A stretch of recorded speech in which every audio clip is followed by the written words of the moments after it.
ನೋಡಿ, ನಿರ್ಲಕ್ಷ್ಯ ಕಳೆದ ಬಜೆಟ್ನಲ್ಲೇ ಇನ್ಕಮ್ ಟ್ಯಾಕ್ಸ್ ಸ್ಲಾಬ್ಗಳನ್ನು ಕಡಿಮೆ ಮಾಡಿ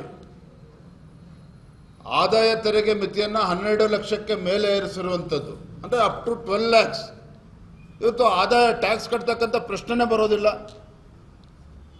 ಇಂಥ 150 ಕೋಟಿ ಜನಸಂಖ್ಯೆ ಇರ್ತಕ್ಕಂಥ ಭಾರತ ದೇಶದಲ್ಲಿ ಇದಕ್ಕಿಂತ ಸುಧಾರಣೆಯನ್ನು ನಾವು ಏನು ನಿರೀಕ್ಷೆ ಮಾಡೋದಕ್ಕೆ ಸಾಧ್ಯ ಆಗ್ತದೆ? ಮಧ್ಯಮ ವರ್ಗದವರಿಗೆ ಅನುಕೂಲ ಆಗಲಿ ಅನ್ನುವ ನಿಟ್ಟಿನಲ್ಲೇ ಕಳೆದ ಬಜೆಟ್ನಲ್ಲೇ ಈ ಒಂದು ಸುಧಾರಣೆಯನ್ನು ನೀಡಿದ್ದಾರೆ. ಹಾಗಾಗಿ ಪ್ರತಿ ವರ್ಷವೂ ಕೂಡ ನಿರೀಕ್ಷೆ ಮಾಡ್ತಕ್ಕಂಥದ್ದು ನಾನು ಆಗಲೇ ಹೇಳಿದ್ನಲ್ಲ, ಒಂದು ಕಡೆ ಜಾಗತಿಕ ಸವಾಲುಗಳು ಒಂದು ಕಡೆ ಆದರೆ ಆರ್ಥಿಕ ಶಿಸ್ತನ್ನು ಕೂಡ ಕಾಪಾಡುವಂಥ ಜವಾಬ್ದಾರಿಯನ್ನು ಇರುವಂಥ ಹಣಕಾಸು ಸಚಿವೆ ಎಲ್ಲವನ್ನೂ ಕೂಡ ಬ್ಯಾಲೆನ್ಸ್ ಮಾಡಬೇಕಾಗ್ತದೆ.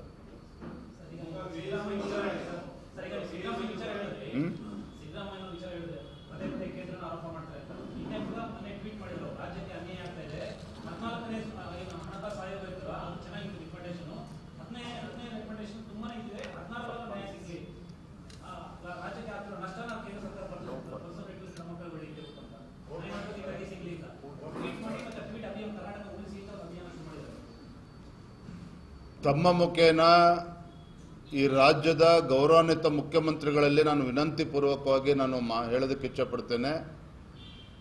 ಕಾಂಗ್ರೆಸ್ ಸರ್ಕಾರ ರಾಜ್ಯದಲ್ಲಿ ಬಂದು ಈಗಾಗಲೇ 2.5 ವರ್ಷಗಳು ಕಳೆದಿದೆ. ಈಗಲಾದರೂ ಸಹ ವಿಭಜಕ ಮನಸ್ಥಿತಿಯಿಂದ ಹೊರಗೆ ಬಂದು ಒಕ್ಕೂಟ ವ್ಯವಸ್ಥೆಯನ್ನು ಕಾಪಾಡುವಂಥ ನಿಟ್ಟಿನಲ್ಲಿ ಹೆಜ್ಜೆನ ಇಡಬೇಕು ರಾಜ್ಯ ಸರ್ಕಾರ ಅಂತೇಳಿ ನಾನು ವಿನಂತಿಯನ್ನು ಮಾಡ್ತೇನೆ.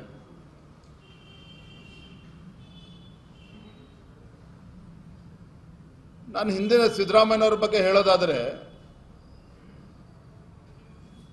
ಹೇಗೆ ಹಿಂದೆ ವೀರಶೈವ ಲಿಂಗಾಯತ ಪ್ರತ್ಯೇಕ ಅಂಥೇಳಿ ಅದನ್ನು ಒಡೆಯುವಂಥ ಕೆಲಸ ಮಾಡಿದ್ರು, ಇವತ್ತು ಹಣಕಾಸಿನ ವಿಚಾರದಲ್ಲೂ ಸಹ ಕೇಂದ್ರ ಸರ್ಕಾರ ನಮ್ಮ ರಾಜ್ಯಕ್ಕೆ ಅನ್ಯಾಯ ಮಾಡ್ತದೆ ಅಂತೇಳಿ ತಮ್ಮ ಲೋಪಗಳನ್ನು ಮುಚ್ಚಿ ಹಾಕೊಳ್ತಕ್ಕಂಥ ಸಲುವಾಗಿ ರಾಜ್ಯವನ್ನು ಕೇಂದ್ರ ಸರ್ಕಾರದ ವಿರುದ್ಧ ಎತ್ತಿ ಕಟ್ಟುವಂಥದ್ದು, ಮತ್ತೊಂದು ಹೊಸ ಚಾಳಿ ಪ್ರಾರಂಭ ಮಾಡಿದ್ದಾರೆ. ಕೇಂದ್ರ ಸರ್ಕಾರ ರಾಜ್ಯಕ್ಕೆ ಅನ್ಯಾಯ ಮಾಡಿದೆ, ಕೇಂದ್ರ ಸರ್ಕಾರ ದಕ್ಷಿಣ ಭಾರತದ ರಾಜ್ಯಗಳಿಗೂ ಕೂಡ ಅನ್ಯಾಯ ಮಾಡ್ತಾ ಇದೆ ಅಂತೇಳಿ ದಕ್ಷಿಣ ಭಾರತದ ನಾಯಕರಾಗ ಹೊರಟಿದ್ದಾರೆ ಸಿದ್ದರಾಮಯ್ಯನವರು. ಅಂದರೆ ಈ ಮಾನಸಿಕ ಸ್ಥಿತಿ ಏನಿದೆಯಲ್ಲ, ವಿಭಜಕ ಮಾನಸಿಕ ಸ್ಥಿತಿ ಏನಿದೆಯಲ್ಲ, ಸಿದ್ದರಾಮಯ್ಯನವರ ದೃಷ್ಟಿಯಿಂದನೂ ಕೂಡ ಒಳ್ಳೆಯದಲ್ಲ, ನಮ್ಮ ರಾಜ್ಯದ ದೃಷ್ಟಿಯಿಂದನೂ ಕೂಡ ಒಳ್ಳೆಯದಲ್ಲ, ಈ ದೇಶದ ಅಭಿವೃದ್ಧಿಯ ದೃಷ್ಟಿಯಿಂದನೂ ಕೂಡ ಒಳ್ಳೆಯದಲ್ಲ. ನಾನು ಒಂದು ಪ್ರಶ್ನೆ ಕೇಳ್ತೇನೆ ತಮ್ಮ ಮುಖೇನ ಈ ರಾಜ್ಯದ ಮುಖ್ಯಮಂತ್ರಿಗಳಿಗೆ. ಇವರು ಸರ್ಕಾರ ಬಂದು ಮಾಡಿರ್ತಕ್ಕಂಥ ಮೊದಲ ಘನ ಕಾರ್ಯ ಏನಪ್ಪ ಅಂತ ಹೇಳಿದ್ರೆ, ದೆಹಲಿಗೆ ಹೋಗಿ ಕೂತ್ಕೊಂಡು ನಮ್ಮ ತೆರಿಗೆ ನಮ್ಮ ಹಕ್ಕು ಅಂತೇಳಿ ಪ್ರತಿಭಟನೆ ಮಾಡಿ ಬಂದರು. ನಾನು ಹಣಕಾಸಿನ ಸಚಿವರಾಗಿರುವಂಥ ಸಿದ್ದರಾಮಯ್ಯವರು ಕೇಳೋದಕ್ಕೆ ಇಚ್ಛಪಡ್ತೇನೆ, ರಾಜ್ಯದಲ್ಲಿ ತಮ್ಮ ಗ್ಯಾರಂಟಿಗಳಿಗೆ ಇವತ್ತು ಹಣ ಕ್ರೋಢೀಕರಿಸೋದಕ್ಕೆ ಸಾಧ್ಯ ಆಗ್ತಾ ಇಲ್ಲ ಅಂತೇಳಿ ಇವತ್ತು ಅಬಕಾರಿ ಇಲಾಖೆಯ ಟಾರ್ಗೆಟ್ ಅನ್ನು ಇವತ್ತು 40,000 ಕೋಟಿಗೆ ಏರಿಸಿಟ್ಟಿದ್ದೀರಲ್ಲ, ನಾಳೆ ನಿಮ್ಮ ಕೃಪಕಟಾಕ್ಷದಿಂದ ರಾಜ್ಯದಲ್ಲಿ ಇವತ್ತು ಕುಡುಕರ ಸಂಖ್ಯೆ ಜಾಸ್ತಿ ಆಗ್ತಾ ಇದೆ. ನಾಳೆ ದಿನ ಬಂದು ವಿಧಾನಸೌಧ ಮುತ್ತಿಗೆ ಹಾಕ್ತಾರೆ. ಮಾನ್ಯ ಸಿದ್ದರಾಮಯ್ಯನವರೇ, ನಮ್ಮೆಲ್ಲರ ಆಶೀರ್ವಾದದಿಂದ ಇವತ್ತು ರಾಜ್ಯದ ಖಜಾನೆಗೆ 40,000 ಕೋಟಿ ನಾವು ಕೊಡ್ತಾ ಇದ್ದೇವೆ, ನಮ್ಮ ತೆರಿಗೆ ನಮ್ಮ ಹಕ್ಕು, ನಮ್ಗೇನು ಕೊಡ್ತಾ ಇದ್ದೀರಿ ಅಂತೇಳಿ ವಿಧಾನಸೌಧ ಮುತ್ತಿಗೆ ಹಾಕಿದ್ರೆ ಏನು ಮಾಡ್ತೀರಿ ನೀವು? ಹಾಗಾದ್ರೆ this seems to be on a lighter note, but ಆದರೆ ಗಂಭೀರವಾಗಿ ನಾನು ಹೇಳ್ತಾ ಇದ್ದೇನೆ, ಮಾನ್ಯ ಮುಖ್ಯಮಂತ್ರಿಗಳು ಸಿದ್ದರಾಮಯ್ಯನವರಾಗಲಿ ಕಾಂಗ್ರೆಸ್ ಪಕ್ಷ ಆಗಲಿ, ಮೊದಲನೇದಾಗಿ ಕೇಂದ್ರ ಸರ್ಕಾರದಿಂದ ರಾಜ್ಯಕ್ಕೆ ಯಾವುದೇ ರೀತಿ ಅನ್ಯಾಯಗಳು ಆಗಿಲ್ಲ. ಸಣ್ಣ ಪುಟ್ಟ ವ್ಯತ್ಯಾಸ ಇದ್ರೆ ದೆಹಲಿಗೆ ಹೋಗಿ ಕುತ್ಕೊಂಡು ಪ್ರತಿಭಟನೆ ಮಾಡೋದನ್ನ ಬದಿಗಿಟ್ಟು ಕೇಂದ್ರ ಸರ್ಕಾರವನ್ನು ಮನವೊಲಿಸುವಂತ ಕೆಲಸ ಮಾಡಲಿ. ಎರಡನೇದಾಗಿ, ಇವತ್ತು ಬೆಂಗಳೂರು ಮಹಾನಗರ ಹೈಯೆಸ್ಟ್ ಟ್ಯಾಕ್ಸ್ ಕೊಡ್ತದೆ ಕರ್ನಾಟಕದಲ್ಲಿ. ಏನು ತೆರಿಗೆ ಹಣ ಬರ್ತದೆ, ನಾನು ಬೆಂಗಳೂರಿಗೆ ಬಂಡವಾಳ ಹಾಕ್ತೇನೆ, ಅಲ್ಲೇ ಅಭಿವೃದ್ಧಿ ಮಾಡ್ತೇನೆ ಅಂತ ಹೇಳಿದ್ರೆ ರಾಯಚೂರು ಜಿಲ್ಲೆ ಏನಾಗಬೇಕು, ಕೊಪ್ಪಳ ಜಿಲ್ಲೆ ಏನಾಗಬೇಕು, ಅದೇ ರೀತಿ ಬೆಳಗಾವಿ ಜಿಲ್ಲೆ ಏನಾಗಬೇಕು, ಶಿವಮೊಗ್ಗ ಜಿಲ್ಲೆ ಏನಾಗಬೇಕಾಗಿದ್ರೆ, as a finance minister, is it not the duty of honorable chief minister Siddaramaiah ಇಡೀ ರಾಜ್ಯದ ಅಭಿವೃದ್ಧಿ ಬಗ್ಗೆ ಚಿಂತನೆ ಮಾಡಬೇಕಲ್ವಾ? ಅದೇ ರೀತಿಯಲ್ಲಿ ಈ ದೇಶದ ಪ್ರಧಾನಮಂತ್ರಿ ಆಗಲಿ, ಹಣಕಾಸಿನ ಸಚಿವೆ ಆಗಲಿ, ಜಾಗತಿಕ ಸವಾಲುಗಳನ್ನು ಎದುರಿಸತಕ್ಕಂಥ ಸಂದರ್ಭದಲ್ಲಿ, ಭಾರತವನ್ನು ಅಭಿವೃದ್ಧಿ ಪಥದಲ್ಲಿ ತೆಗೆದುಕೊಂಡು ಹೋಗ್ತಕ್ಕಂಥ ಸಂದರ್ಭದಲ್ಲಿ ಕರ್ನಾಟಕ ಜೊತೆಲೆ ಮಹಾರಾಷ್ಟ್ರವು ಕೂಡ ಹೆಚ್ಚು ಟ್ಯಾಕ್ಸ್ ಅನ್ನು ಕೊಡ್ತದೆ. ಹಾಗಂತೇಳಿ ಕರ್ನಾಟಕಕ್ಕೆ ಅನ್ಯಾಯ ಮಾಡಬೇಕು ಅಂತಲ್ಲ, ಕರ್ನಾಟಕಕ್ಕೂ ಕೂಡ ನ್ಯಾಯ ಕೊಡುವಂತ ಕೆಲಸ ಮಾಡಿದ್ದಾರೆ ಕೇಂದ್ರ ಸರ್ಕಾರ. ಆದರೆ ಇವರ ಮನಸ್ಥಿತಿ ಏನಿದೆಯಲ್ಲ, ಪದೇ ಪದೇ ಪದೇ ಪದೇ ಕೇಂದ್ರ ಅನ್ಯಾಯ ಮಾಡ್ತಾ ಇದೆ, ಈ ನರೇಟಿವ್ ಬಿಲ್ಡ್ ಮಾಡ್ತಕ್ಕಂಥ ಕೆಲಸ ಯಾತಕ್ಕೋಸ್ಕರ ಮಾಡ್ತಾ ಇದ್ದಾರೆ ಅಂತ ಹೇಳಿದ್ರೆ, ವಾಸ್ತವಿಕ ಸತ್ಯ ಕಾಂಗ್ರೆಸ್ ಸರ್ಕಾರ, ಸಿದ್ದರಾಮಯ್ಯ ಸರ್ಕಾರ ತನ್ನ ಗ್ಯಾರಂಟಿಗಳನ್ನ ಅನುಷ್ಠಾನವೂ ಕೂಡ ಸರಿಯಾಗಿ ಮಾಡೋದಕ್ಕೆ ಸಾಧ್ಯ ಆಗದೇನೆ ಹಣಕಾಸಿನ ಕೊರತೆಯಿಂದ ತನ್ನ ಕೈಯನ್ನ ಕಟ್ಟಾಕಿಕೊಂಡು ಇವತ್ತು ಇಂಥ ಪರಿಸ್ಥಿತಿಗೆ ಬಂದು ನಿಂತಿರುವಂಥದ್ದು.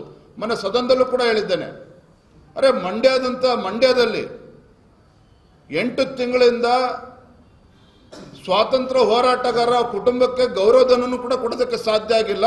ಇವತ್ತು ಹಣಕಾಸಿನ ಪರಿಸ್ಥಿತಿ ಏನು ಅಂತೇಳಿ ಸಿದ್ದರಾಮಯ್ಯ ಹೇಳ್ಬೇಕಲ್ಲ. ಹಾಗಾದ್ರೆ ರಾಜ್ಯದಲ್ಲಿ ನಾನು ಮೊನ್ನೆ ಒಬ್ಬರು ಅಧಿಕಾರಿಗೆ ಮಾತನಾಡ್ತಾ ಇದ್ದೆ, 1,15,000 ಕೋಟಿ ರೂಪಾಯಿ ತೆರಿಗೆ ಟಾರ್ಗೆಟ್ ಅನ್ನು ರಾಜ್ಯದಲ್ಲಿ ಕೊಟ್ಟಿದ್ದಾರೆ. ಅಧಿಕಾರಿಗಳು ರಾತ್ರಿ 2 ಗಂಟೆ 3 ಗಂಟೆವರೆಗೂ ಕೂಡ ಕೆಲಸ ಮಾಡ್ತಾ ಇದ್ದಾರೆ. ಯಾಕೆ ಅಂತ ಹೇಳಿದ್ರೆ ಒತ್ತಡ ಅವ್ರ ಮೇಲೆ. ಹಾಗಾಗಿ ಅವರು ಎಲ್ಲ ಅಧಿಕಾರಿಗಳು ಅವ್ರನ್ನ ರೈಡ್ ಮಾಡೋದು, ಇವ್ರನ್ನ ಕಿರುಕುಳ ಮಾಡೋದು, ಕೊಡ್ತಕ್ಕಂಥದ್ದು ಇವೆಲ್ಲವೂ ಕೂಡ ಯಥೇಚ್ಛವಾಗಿ ನಡೀತಾ ಇದೆ. ಒಟ್ಟಾರೆಯಾಗಿ ನಾನು ಹೇಳೋದು, ಕಾಂಗ್ರೆಸ್ ಸರ್ಕಾರ ಆಗಲಿ, ಸಿದ್ದರಾಮಯ್ಯನವರಾಗಲಿ, DK ಶಿವಕುಮಾರ್ ಅವರಾಗಲಿ ದೇಶದ ಬಗ್ಗೆ ಯಾವಾಗ ಮಾತನಾಡ್ತೀರಿ ನೋಡಿ. ಇವತ್ತು ನರೇಂದ್ರ ಮೋದಿ ಸರ್ಕಾರ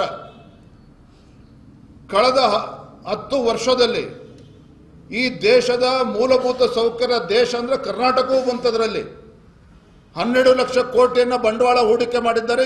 ಈ ಬಾರಿ ಇನ್ನೂ 20,000 ಜಾಸ್ತಿ ಮಾಡಿದ್ದಾರೆ. ಎರಡನೇದು, ನಾರ್ತ್ ಈಸ್ಟರ್ನ್ ಸ್ಟೇಟ್ಸ್ ಹಿಂದೆ UPA ಸರ್ಕಾರ ಇದ್ದಾಗ ಯಾವುದೇ ಒಂದು ಆದ್ಯತೆಯನ್ನು ಕೊಡ್ತಾ ಇರಲಿಲ್ಲ. ಆದರೆ ನರೇಂದ್ರ ಮೋದಿ ಸರ್ಕಾರ ಬಂದ ಮೇಲೆ 6.5 ಲಕ್ಷ ಕೋಟಿ ರೂಪಾಯಿಗಳನ್ನ ಆ ಭಾಗದ ಈಶಾನ್ಯ ರಾಜ್ಯಗಳ ಮೂಲಭೂತ ಸೌಕರ್ಯಕ್ಕೆ 6.5 ಲಕ್ಷ ಕೋಟಿ ಕೊಟ್ಟಿದ್ದಾರೆ. ನಮಗೇನು ಸಂಬಂಧ ಅಂತ ನೀವು ಕೇಳ್ಬೋದು ಸಿದ್ದರಾಮಯ್ಯನವರೇ. ನಮಗೇನು ಸಂಬಂಧ ಅಂತ ಹೇಳಿದ್ರೆ, ದೇಶ ಅಭಿವೃದ್ಧಿಯ ಪಥದಲ್ಲಿ ಸಾಗಬೇಕು ಅಂತ ಹೇಳಿದ್ರೆ ದೇಶದ ರಕ್ಷಣೆ ವಿಚಾರದಲ್ಲೂ ಕೂಡ ಅಷ್ಟೇ ಗಮನ ಹರಿಸಬೇಕಾಗ್ತದೆ. ಹಾಗಾಗಿ ಕರ್ನಾಟಕ ಇರ್ಬೋದು, ಮಹಾರಾಷ್ಟ್ರ ಇರ್ಬೋದು, ಯಾವುದು ಶಕ್ತಿ ಇದೆ ಅದರ ಕೊಡುಗೆ ಜಾಸ್ತಿ ಕೊಡಲೇಬೇಕಾಗ್ತದೆ.